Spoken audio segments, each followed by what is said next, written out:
یا رمضان کا ہونا ضروری نہیں ہے، بلکہ پورے سال میں جب بھی آپ درس قرآن کا سلسلہ کر سکتے ہیں۔ تو اس میں کیا ہوتا ہے کہ قرآن کریم کی آیات طیبات جو ہے اس کو آپ سامنے رکھ کر اس میں جو مومن کے اوصاف ہیں تو ان کو پھر احادیث مبارکہ اور واقعات کی روشنی میں معاشرے پر تطبیق دیں، تو اس طرح درس قرآن ہو سکتا ہے۔ اور دوسرا ہوتا ہے علمی طبقے کے اندر، اس میں پھر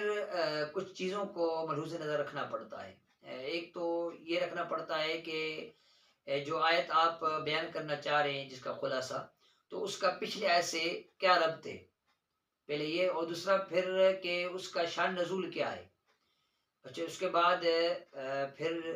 آپ کو لغوی تحقیق اس کی کرنی پڑے گی، لغوی تحقیق کے بعد جو ہے صرفی نحوی تحقیق ہوتی ہے، اسی طرح اس کے اندر بلاغت کے نکات ہیں ان کو بیان کیا جائے، اسی طرح دیگر علوم کے اندر جو ابحاث ہیں ان کو ذکر کیا جائے، پھر احکام کی طرف چلے جائیں۔ تو یہ